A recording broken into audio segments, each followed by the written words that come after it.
कहते हैं जब मिस्र फतह हुआ तो दरियाए नील खामोश हो गया, पानी रुक गया, जमीन प्यासी हो गई और लोग खौफ में मुब्तला हो गए।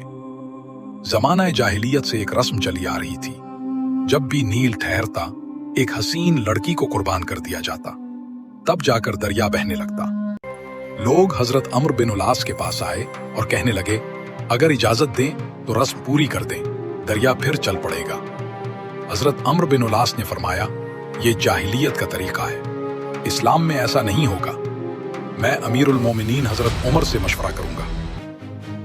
चंद दिन बाद मदीना से एक खत आया, अमीरुल मोमिनीन हजरत उमर बिन उल खत्ताब की तरफ से।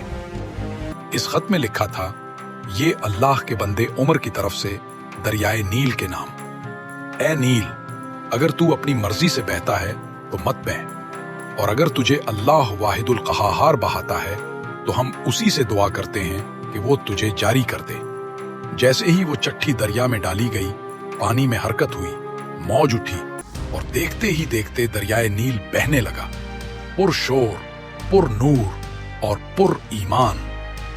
ईमान की वो एक तहरीर जिसने मिस्र की तारीख बदल दी और दुनिया को याद दिला दिया कि इख्तदार जमीन पर नहीं, अल्लाह के हाथ में है।